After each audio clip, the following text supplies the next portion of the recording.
السلام علیکم ورحمۃ اللہ وبرکاتہ ان الحمد للہ والصلاة والسلام علی رسول اللہ وعلی آلہ وصحبہ ومن والہ اما بعد الحدیث الخامس والثلاثون 35ویں حدیث یعنی 35th حدیث اس ایپیسوڈ میں ہم کور کریں گے، اور یہ حدیث محدث هذه الامہ یعنی اس امت کے محدث ابو ہریرہ رضی اللہ تعالی عنہ سے مروی ہے۔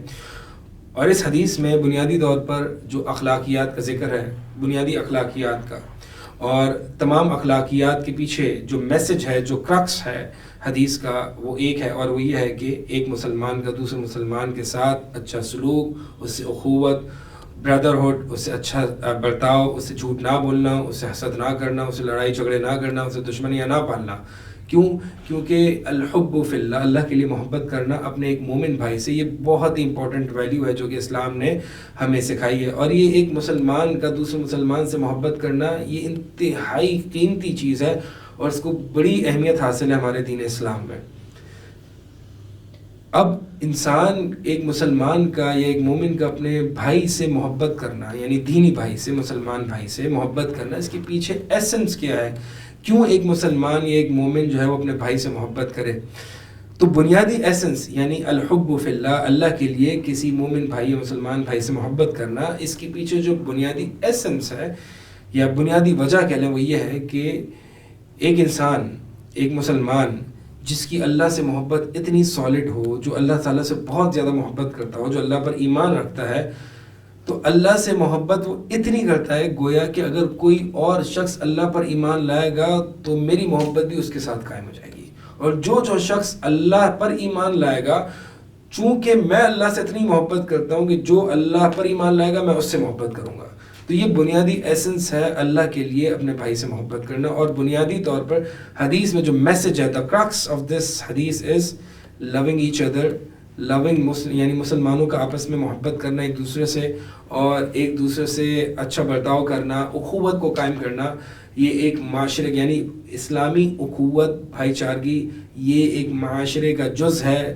These small units of this society makes up the good and a better, a bigger society۔ یعنی یہ جو اخوت ہے، اسی لیے نبی علیہ الصلوۃ والسلام نے اسلامی ریاست قائم کرتے ہوئے جب مکہ سے مدینہ ہجرت کی تو سب سے پہلا کام یہ کیا کہ مہاجرین اور انصار میں اخوت کو قائم کیا۔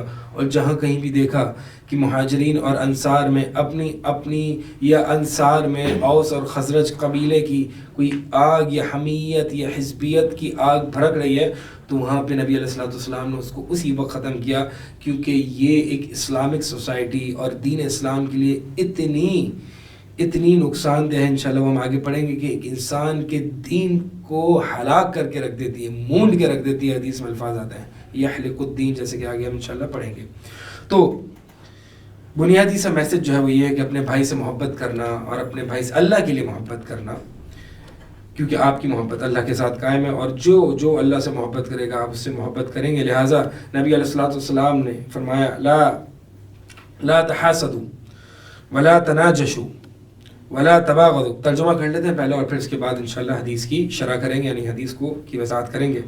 لا تحاسدوا، ایک دوسرے سے حسد نہ کرنا، ولا تناجشوا، اور ایک دوسرے سے دھوکہ کرتے ہوئے مال کی قیمتیں نہ بڑھانا، یعنی دھوکے کی وجہ سے۔ نجش اصل میں ہے کہ ہم انشاءاللہ آگے آؤں گا۔ ولا تباغضوا، اور ایک دوسرے سے بغض نہ رکھنا۔ ولا تدابروا، اور دشمنیاں اور ایک دوسرے سے اعراض نہ کرنا۔ ولا یبع بعضکم علی بیع بعض، اور تم میں سے بعض یعنی اپنے بھائیوں کی بیع پر یا خرید و فروخت میں بیچ میں مداخلت نہ کریں یا سودا نہ کریں، دوسروں کے سودے میں اپنے سودے نہ کریں۔ وکونوا عباد اللہ اخوانا، اور اے اللہ کے بندو بھائی بن کے رہنا۔ عباد اللہ یعنی یا عباد اللہ، یہاں پہ حرف ندا محذوف ہے، یعنی وکونوا یا عباد اللہ، وکونوا یا عباد اللہ اخوانا، اور اے اللہ کے بندو، اگر تم واقعی اللہ کے بندو ہو، اگر تم واقعی اللہ کے بندے ہو، یا پھر ہم یوں بھی اس کا معنی کر سکتے ہیں کہ وکونوا یعنی کونوا انتم عباد اللہ، یعنی یہ جو ہے وہ کانا کی خبر بن سکتی ہے۔ وکونوا انتم عباد اللہ، کہ تم اللہ کے بندے یعنی آپس میں ایک دوسرے کے بھائی بن کے رہنا، یہ بھی معنی انشاءاللہ ہم کر سکتے ہیں۔ وکونوا عباد اللہ اخوانا، اور اللہ کے بندے ہو واقعی تو پھر آپس میں ایک دوسرے سے بھائی اخوت قائم کر کے رہنا، ایک دوسرے کی قدر کرنا، ایک دوسرے سے بھائی یعنی بھائی رہنا. جیسے کہ سورہ فرقان میں اللہ تعالیٰ نے عباد الرحمن کی کچھ صفات ذکر کی. یعنی مقصد یہ ہے کہ اگر تم واقعی رحمان کے بندے ہو تو ان صفات کو اپنانا، ان صفات کو اپنے آپ پر لازم قرار دینا. تو واقعی اگر تم اللہ کے بندے ہو تو اللہ کے بندے بن کے رہنا، یعنی ایک دوسرے کے بھائی بن کے رہنا.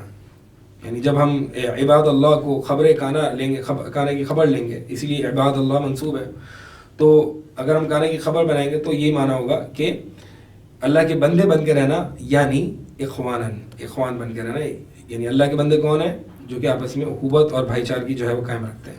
آگے فرمایا المسلم اخو المسلم، ایک مسلمان دوسرے مسلمان کا بھائی ہے، لا یظلمہ، نہ اس پر ظلم کرتا ہے، ولا یخذلہ، نہ اسے بے یار و مددگار چھوڑتا ہے، ولا یکذبہ، اور نہ اس سے جھوٹ بولتا ہے، ولا یحقرہ، نہ اسے حقیر جانتا ہے. اور آگے فرمایا التقویٰ ہاہنا، تقویٰ جو ہے وہ یہاں ہے. 3 مرتبہ نبی علیہ الصلوۃ والسلام نے اپنے سینے کی طرف یعنی دل کی طرف اشارہ کر کے بتایا کہ تقویٰ کا جو اصل محل اور مقام جو ہے وہ دل ہے. اور آگے فرمایا کہ ایک شخص کے لیے ایک آدمی کے لیے شر کا ہونا یا ایک آدمی کے اندر شر ہونا اس بات کے لیے کافی ہے کہ وہ اپنے مسلمان بھائی کو حقیر جانے، اور اسی طرح ہر مسلمان دوسرے مسلمان پر حرام ہے، یعنی اس کا خون، اس کا مال اور اس کی عزت. تو آگے اس حدیث کو ہم وضاحت کرتے ہیں. لا تحاسدوا، اللہ کے نبی علیہ الصلوۃ والسلام نے پہلے فرمایا کہ لا تحاسدوا یعنی ایک دوسرے سے حسد نہ کرنا. یہ باب مفاعلہ ہے اور اس میں جو ہے مشارکت کا معنی پایا جاتا ہے، یعنی ایک دوسرے سے، اے مسلمان بھائیوں آپس میں بھائی بن کے رہنا، ایک دوسرے سے حسد نہ کرنا. اصل میں حسد ہوتا کیا؟ حسد کی تعریف یہ ہے کہ کسی غیر سے یعنی کسی بھائی سے، کسی انسان سے اللہ کی نعمت کا اس پر ہونا اسے ناپسند کرنا. یہ ابن تیمیہ رحمہ اللہ تعریف فرماتے ہیں. شیخ محمد بن صالح العثیمین رحمہ اللہ فرماتے ہیں کہ حسد کی تعریف یہ ہے کہ کسی بھائی پر جو نعمت ہو اس کے ازالے کی خواہش رکھنا، یعنی اس کو وہ نعمت کیوں ملی، اس سے وہ نعمت کے چھن جانے کی خواہش رکھنا اور اس کی حرص رکھنا، ان چھن جانے کی. لیکن ابن تیمیہ رحمہ اللہ کی تعریف زیادہ دقیق اور باریک ہے، اور ابن تیمیہ رحمہ اللہ فرماتے ہیں کہ آپ اگر کسی اور پر نعمت دیکھ کے ناخوش ہوتے ہیں یا ناپسند کرتے ہیں، اگرچہ آپ اس نعمت کا چھن جانے کی خواہش نہیں بھی رکھتے تو بھی حسد ہے. اللہ اکبر. یعنی ابن تیمیہ رحمہ اللہ حسد کی جو تعریف کرتے ہیں وہ اتنی باریک ہے کہ مثال کے طور پر اگر آپ نے دیکھا کہ اس کے پاس گاڑی آ گئی، اب اگر آپ کی یہ حرص اور خواہش نہیں ہے کہ اس سے گاڑی چھن جائے یا اس کو گاڑی اس کی خراب ہو جائے، تباہ ہو جائے، اگر یہ خواہش نہیں بھی ہے لیکن محض یہ دل میں ناپسندیدگی ہے کہ اسے گاڑی کیوں ملی نہیں، اسے گاڑی ملی یعنی اس کو یہ گاڑی کی نعمت کا ملنا آپ کے لیے ناپسندیدہ ہو، آپ اسے ناپسند کریں، یہ بھی حسد ہے.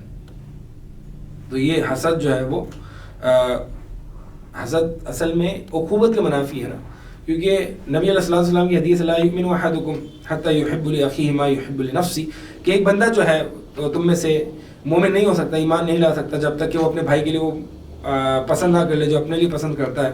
اور ظاہر سی بات ہے حسد بالکل اس کا الٹ کانسیپٹ ہے، وہ اپنے لیے جو پسند کرتا ہے وہ اپنے بھائی کے لیے نہیں کرتا بلکہ اپنے بھائی کے لیے اس کا الٹ کرتا ہے. جو اپنے لیے پسند کرتا ہے اپنے بھائی کے لیے اس کا الٹ پسند کرتا ہے، یعنی اس کے لیے تکلیف اور مصیبت اور بیماری پسند کرتا ہے، اور اپنے لیے فراوانی اور مال اور صحت یہ سب چیزیں جو ہیں وہ پسند کرتا ہے. اور ابن تیمیہ رحمہ اللہ فرماتے ہیں کہ یہ جو بغی ہے، بغی قرآن میں جو الفاظ آتے ہیں باغین یا باغی، اصل میں کہتے ہیں کسی پر عدوانی، ظلم، دشمنی لگانا، ظلم کرنا، تنگ کرنا، یہ سب بغی کے معنی میں آتے ہیں. تو آپ دیکھیں کہ یہ یہود کی اصل میں صفت ہے. قرآن میں جو ہے وہ آتا ہے نا کہ فَمَخْتَلَفُوا إِلَّا مِن بَعْدِ، یعنی اہل کتاب کے بارے میں آتا ہے کہ انہوں نے نہیں اختلاف کیا، فَمَخْتَلَفُوا إِلَّا مِن بَعْدِ مَا جَاءَهُمُ الْعِلْمُ إِلَّا بَغْيًا بَيْنَهُمْ فَمَخْتَلَفُوا إِلَّا مِن بَعْدِ مَا جَاءَهُمُ الْعِلْمُ بَغْيًا بَيْنَهُمْ، یعنی انہوں نے آپس میں جو اختلاف کیا ہے، نہیں اختلاف کیا مگر علم آنے کے بعد، مگر صرف بغی کرتے ہوئے. اور یہ بغی جو ہے یہ حسد کا لازمی نتیجہ ہے، یعنی اگر ایک انسان کسی سے حسد کرتا ہے تو ظاہر سی بات ہے بغی یعنی ظلم بھی کرے گا. یعنی انہوں نے جو اہل کتاب نے آپس میں اختلاف کیا، دینی اختلاف کیا، تو وہ اس لیے نہیں کیا کہ ان کے پاس علم کی کمی تھی اس لیے وہ آپس میں اختلافات میں پڑ گئے، نہیں، بلکہ اصل مسئلہ یہ تھا علم آنے کے بعد انہوں نے جو اختلاف کیا وہ اس لیے کیا کیونکہ آپس میں بغی یعنی ایک دوسرے پر ظلم کرنا تھا، اور کیوں کیا ظلم کیوں کرنا تھا؟ کیونکہ حسد کرتے تھے ایک دوسرے سے، یعنی ایک یہودی دوسرے سے حسد کرتا ہے یا یہودی نصرانی سے حسد کرتا، تو یہ حسد انسان کو ظلم تک لے جاتا ہے. تو اس لیے انسان کو چاہیے کہ یہ بڑی بیماری ہے، انسان کو بچنا چاہیے. اور ابن القیم رحمہ اللہ حسد کی 3 اقسام کو ذکر کرتے ہیں. حسد کی پہلی قسم وہ ہے کہ جس میں انسان جو ہے وہ دوسرے سے نعمت کی زوال کی تمنا نہیں کرتا، زوال نعمت کی تمنا نہیں کرتا، بس ناپسند کرتا ہے. جیسے کہ ابن تیمیہ رحمہ اللہ اس کو بھی حسد کہتے ہیں کہ اپنے یعنی کسی مسلمان بھائی پر نعمت ہے اس کو صرف ناپسند کر رہا ہے، زوال کی امید یا تمنا نہیں کرتا. یہ پہلی قسم کا حسد ہے اور یہ بھی حسد ہے، یہ بھی حسد کی تعریف میں آتا ہے.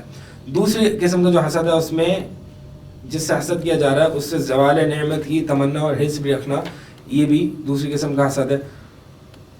اور تیسری قسم کا جو حسد ہے وہ قابل تعریف ہے، اگرچہ اس کو حسد نہیں کہا گیا شریعت میں، لیکن عموماً اہل علم جو ہے وہ اس کو جائز حسد یا قابل تعریف حسد جسے غبطہ کا نام دیتے ہیں وہ یعنی غبطہ کہا ہے.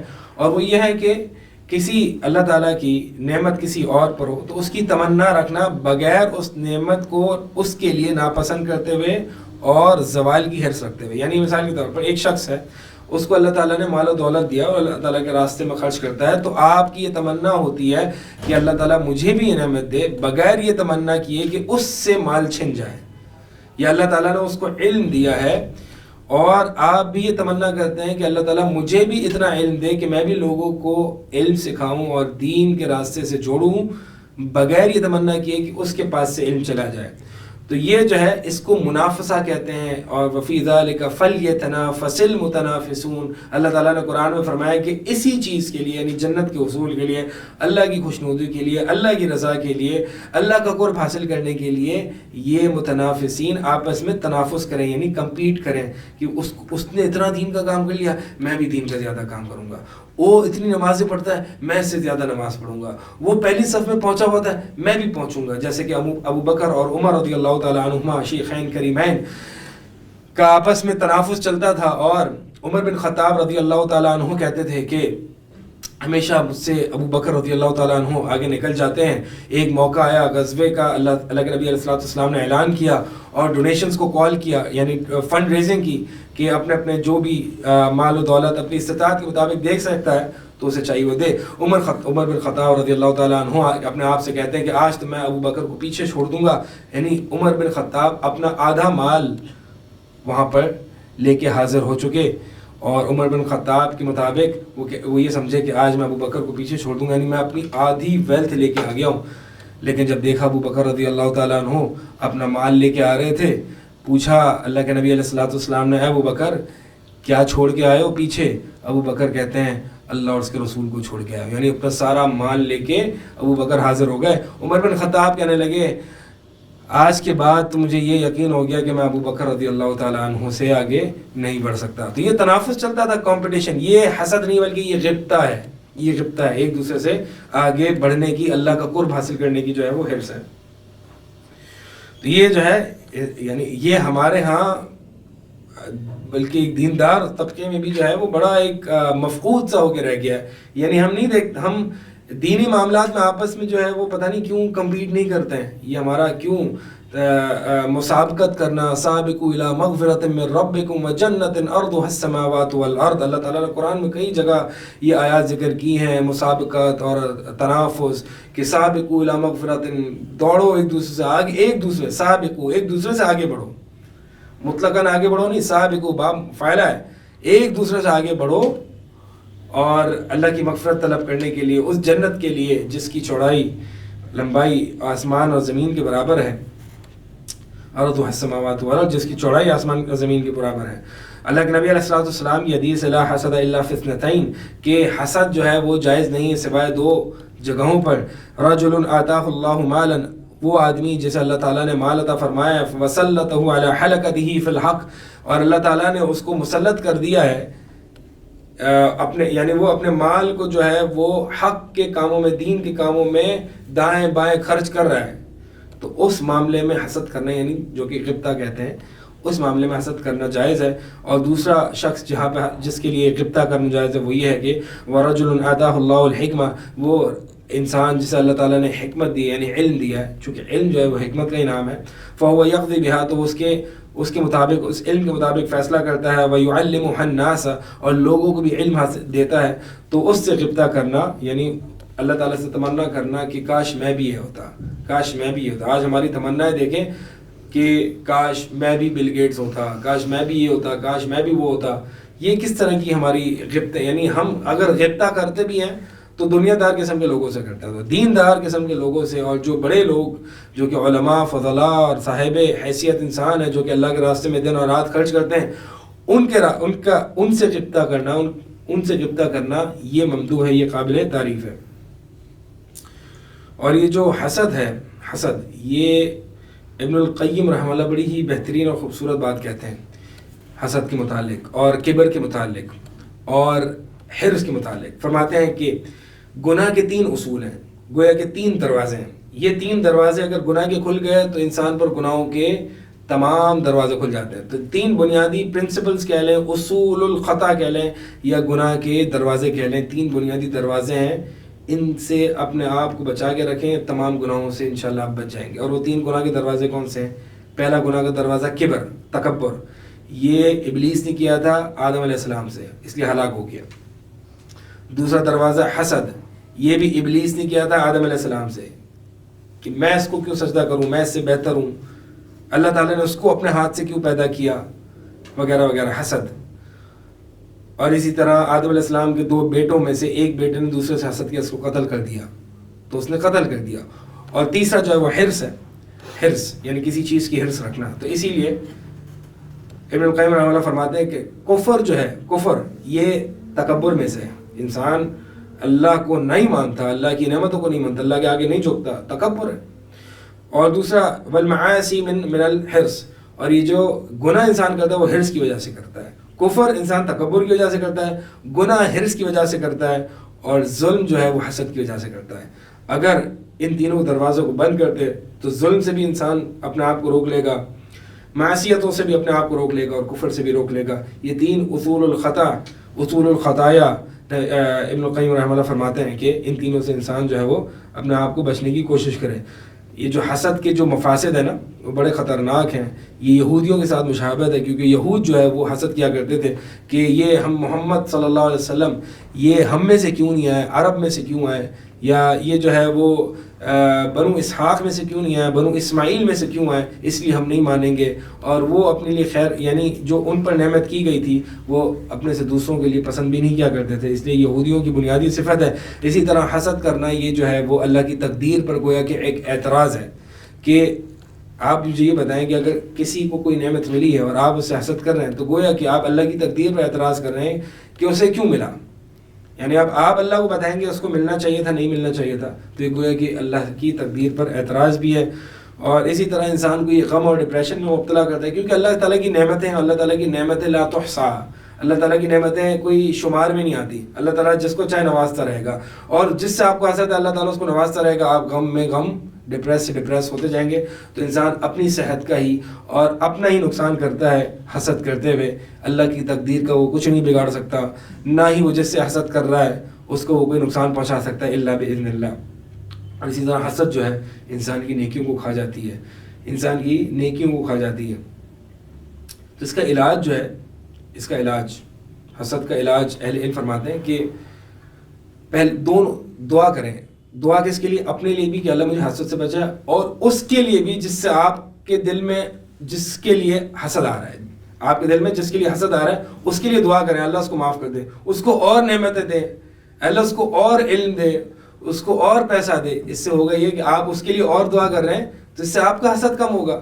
تو دعا کس کے لیے؟ اپنے لیے بھی کہ اللہ مجھے حسد سے بچا لے، اور اس کے لیے بھی جسے اللہ تعالیٰ نے نعمتیں دی ہیں کہ اللہ اس کو مزید نعمتوں میں بڑھا اور ایمان کی حالت میں بڑھا، تاکہ آپ کے اندر کا جو حسد ہے نا نیچرلی یہ انسان کے اندر آ جاتا ہے، تو آپ کے اندر یہ حسد جو ہے وہ دعاؤں سے کم ہوگا۔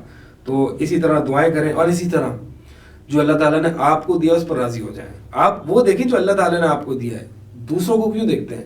جب آپ کی یعنی جو اللہ تعالیٰ نے آپ کو دیا ہوا ہے اس پر آپ راضی ہو جائیں گے تو پھر دوسروں سے آپ کو کوئی غرض نہیں ہوگا. تو پھر اس کو کیا ملا, اس کو کیوں ملا, اس کو اتنا کیوں ملا, اس سے آپ کو کوئی جو ہے وہ غرض و غایت نہیں ہوگی. تو یہ جو حسد ہے, یہ انسان, اللہ کے نبی علیہ الصلوۃ والسلام نے اور بھی اس طرح کی جو ہے وہ احادیث آتی ہیں حسد کے متعلق. بہرحال آگے چلتے ہیں ہم, اور آگے نبی علیہ الصلوۃ والسلام نے فرمایا ولا تناجشوا, ولا تناجشوا, کہ نجش اصل میں کہتے ہیں کہ مال کی قیمت بڑھا دینا بغیر خریدنے کے ارادے سے. یعنی ایک شخص ہے, اس کا خریدنے کا ارادہ نہیں ہے, لیکن وہ ایسی آفر دے رہا ہے کہ بھائی مجھے دے دینا. مثال کے طور پر ایک چیز کی قیمت ہے 40 روپے, اور ایک کسٹمر آتا ہے اس سے لینے, تو دوسرا کسٹمر یعنی دوسرا بندہ آتا ہے اور کہتا ہے کہ بھائی ایک کام کرو, یہ مجھے 50 میں دے دینا. اب وہ جو دوسرا کسٹمر جو کہ ایکچوئل کسٹمر ہوتا ہے وہ سمجھتا ہے کہ بھائی یہ تو 50 سے اوپر کی چیز ہے, تو وہ مال کی قیمت کو بڑھانے کے لیے جو ہے وہ نجش, اس کو کہتے ہیں نجش کرنا, یعنی دھوکے بازی کرنا. تو یہ بھی منع کیا نبی علیہ الصلوۃ والسلام نے کہ یہ نجش نہ کرنا. اسی طرح جو ہے وہ آگے حدیث میں آتا ہے کہ ولا تباغضوا, ایک دوسرے سے بغض نہ کرنا, ایک دوسرے کے معاملے میں بغض نہ رکھنا. اصل میں نے آپ کو شروع میں بتایا کہ انما المؤمنون اخوة فاصلحوا بین اخویکم. دیکھیں بھائی, مومن تو ایک دوسرے کے بھائی ہیں, لہٰذا ایک دوسرے کے لیے اصلاح کے کام کرو, ایک دوسرے کے درمیان اصلاح کرو, لڑائی جھگڑے بند کرو, دشمنیاں نہ پالو, بغض نہ رکھو. اللہ کے نبی علیہ الصلوۃ والسلام نے اتنا بہترین نسخہ بتایا جس پر ہمیں عمل کرنے کی نہایت ضرورت ہے, اور وہ یہ ہے کہ اللہ کے نبی علیہ الصلوۃ والسلام نے فرمایا لا تدخلون الجنۃ حتی تؤمنوا, کہ تم جنت میں داخل نہیں ہوگے جب تک کہ تم ایمان نہیں لائے, جب تک تم ایمان نہیں لاؤ گے. ولا تؤمنوا حتی تحابوا, اور تم ایمان نہیں لا سکتے جب تک کہ تم ایک دوسرے سے اللہ کے لیے محبت نہ کرو. اور پھر آگے نبی علیہ الصلوۃ والسلام نے فرمایا کہ کیا میں تمہیں ایسا نسخہ نہ بتاؤں کہ جس سے تم آپس میں ایک دوسرے سے محبت کرنے لگو گے؟ فرمایا جی بالکل بتائیے. کہا افشوا السلام بینکم, کہ آپس میں سلام پھیلاؤ, سلام سے محبتیں بڑھتی ہیں, سلام کو حقیر نہ جانو, ایک دوسرے پر سلام کیا کرو.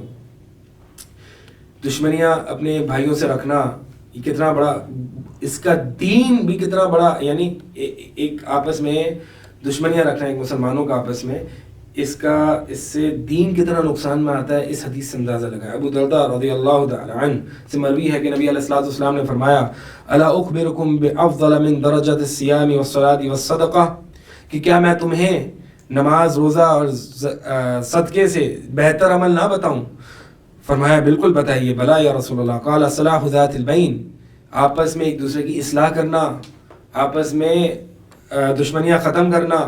فإن, آگے فرمایا فإن فساد ذات البین, بس آپس میں ایک دوسرے کی پھوٹ, آپس میں ایک دوسرے کی دشمنی, آپس میں ایک دوسرے کا فساد, ہی الحالقہ, یہ مونڈنے والے ہے, یہ مونڈنے والی چیز ہے. دیگر روایات میں آتا ہے کہ میں یہ نہیں کہتا کہ لا اقول تحلق الشعر, میں یہ نہیں کہتا کہ یہ بالوں کو مونڈ دے گی, ولکن تحلق الدین, بلکہ یہ دین کو مونڈ کے رکھ دے گی. کیا چیز؟ بھائیوں سے نفرت کرنا, مسلمان بھائیوں سے لڑائی جھگڑے کرنا, دشمنیاں پالنا. کس چیز کو؟ الفاظ دیکھیں نبی علیہ الصلوۃ والسلام کے, تحلق الدین, دین کو مونڈ دے گی. جس طرح سے بالوں کو مونڈ دیا جاتا ہے, بالکل چھوٹا سا بال بھی نہیں رہتا, شیو کر دیا جاتا ہے, تو اس طرح دوسروں مسلمان بھائی, اب آپ پھر جتنی تہجدیں پڑھیں, علم پھیلاتے رہیں, علم حاصل کرتے رہیں. کسی بھائیوں سے دشمنی ہے, کسی مسلمان بھائی سے دشمنی ہے, اس کے لیے بغض ہے دل میں, اس کے لیے ایک حسد ہے دل میں, تو یہ دین کو مونڈ کے رکھ دے گا, آپ کو پتہ بھی نہیں چلے گا, یعنی دین آپ کا ہلاک ہو جائے گا. لہٰذا یہ بہت ضروری ہے کہ انسان جو ہے وہ اس طرح کے معاملات میں, البتہ اللہ کے لیے دشمنی کسی سے رکھ سکتا ہے. مثال کے طور پر دین کی خاطر کسی سے دشمنی رکھ سکتا ہے. یہ الولاء والبراء کا کانسیپٹ ہے, الحب فی اللہ والبغض فی اللہ, اللہ کے لیے کسی سے محبت کرنا, اللہ کے لیے کسی سے بغض رکھنا. تو اسی طرح اگر ایک مسلمان ہے لیکن وہ اہل البدع بدعتی ہے, تو اللہ کے لیے اس سے جو ہے وہ دور رہنا یا اس سے اعراض کرنا, یہ تمام معاملات جو ہیں وہ شریعت میں اس میں بہرحال تفصیل ہے. مقصد یہ ہے کہ ضروری نہیں ہے کہ مسلمان ہے اور اگر وہ فاسق فاجر ہے اور بدعتی ہے تو اس سے جو ہے وہ بات بھی بند کی جا سکتی ہے, جیسے کہ عبداللہ بن عمر رضی اللہ تعالیٰ عنہ نے اپنے ایک بیٹے سے، جنہوں نے نبی علیہ الصلوۃ والسلام کی حدیث کے مقابلے میں صرف ایک رائے پیش کی، اس متعلق عبداللہ بن عمر رضی اللہ تعالیٰ عنہ نے پوری زندگی بھر اپنے بیٹے سے بات نہیں کی. تو یعنی اس کی کچھ ایکسیپشنز ہیں اور یہ ہمیں جو ہے وہ ملحوظ رکھنی چاہیے. بہرحال حدیث کو تھوڑا سا اختصار کے ساتھ آگے چلاتے ہیں، اور وہ یہ ہے کہ آگے فرمایا نبی علیہ الصلوۃ والسلام نے کہ تم میں سے کوئی بھائی جو ہے وہ اپنے بھائی کی بیع پر جو ہے وہ بیع نہ کرے. مثال کے طور پر ایک شخص ہے، دو آپس میں بائر اینڈ سیلر ہیں. بائر نے ایک سیلر کو ریٹ دی کہ یہ چیز 40 روپے کی ہے، سیلر نے ایک چیز بائر کو آفر کی 40 روپے کی. بائر نے کہا کہ ٹھیک ہے میں نے قبول کیا، اور ابھی ڈیلیوری وغیرہ کچھ نہیں ہوئی، اور بیچ میں سے تیسرا بندہ آ جائے اور کہے کہ یہ چیز جو تم نے 40 روپے کی لی ہے نا، مجھ سے 30 روپے میں لے لو. یہ ہے بیع اخی علی، یعنی بیع لا یبیع الرجل علی بیع اخی، یعنی بیع علی بیع اخی، یعنی بھائی کے بھائی پر بیع کرنا، خرید و فروخت کرنا، یہ ہے یعنی بیچ میں اپنے آپ کو انوالو ہونا. اسی طرح جو ہے وہ نبی علیہ الصلوۃ والسلام نے بھائی کے پروپوزل پر اپنے پروپوزل یا بیچ میں اپنا پروپوزل دینا، اس سے بھی منع فرمایا ہے. آگے نبی علیہ الصلوۃ والسلام فرمایا کہ اللہ کے بندے بن کے رہنا اور آپس میں بھائی بن کے رہنا. آگے فرمایا کہ مسلمان کا بھائی ہے نہ، اس یعنی جب بھائی ہے تو پھر ظلم کیسے کر سکتا ہے؟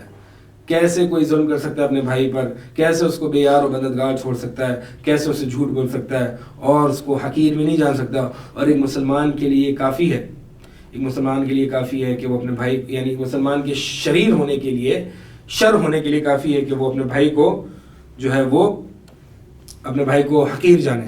اور آگے نبی علیہ الصلوۃ والسلام نے فرمایا کہ تقویٰ ہاہنا، تقویٰ جو ہے وہ یہاں پر ہے. تو تقوی کا محل جو ہے وہ دل پر ہے، لیکن اس کے آثار اعضاء پر بھی ہیں. ایسا کوئی شخص نہیں کہہ سکتا کہ کوئی کسی سے آپ کہو کہ بھائی اب نماز کیوں نہیں پڑھتے، آپ داڑھی کیوں نہیں رکھتے، تو وہ کہے جی تقویٰ ہاہنا، تقویٰ تو دل میں ہوتا ہے. نہیں، یہ غلط سوچ ہے، بلکہ اگر تقویٰ دل میں ہوتا ہے تو اس کے آثار جو ہے وہ انسانی اعضاء پر دکھائی دیتے ہیں. یہ تقویٰ کا بڑا ایک اہمیت ہے دین اسلام میں. اللہ کے نبی علیہ السلام فرماتے ہیں ان اللہ لا ينظر الى صورکم، اللہ تعالیٰ تمہاری شکل و صورت کو نہیں دیکھتا، ولا اموالکم، اور نہ تمہارے اموال کو دیکھتا ہے، ولکن ينظر الى قلوبکم، لیکن وہ تمہارے دلوں کو اور تمہارے اعمال کو جو ہے وہ دیکھتا ہے. تو یہ کچھ بنیادی اخلاق ہیں جس کا دار و مدار جو ہے وہ اسلامی اخوت اور مسلمان کا آپس میں بردرہڈ اور آپس میں ایک دوسرے سے اللہ کے لیے محبت کرنے سے متعلق یہ باتیں ہیں. اللہ تعالیٰ سے دعا ہے کہ اللہ تعالیٰ ہمیں یہ باتیں سمجھنے اور اس پر عمل کرنے کی توفیق عطا فرمائے. اقول قولی ھذا استغفر اللہ لی و لکم.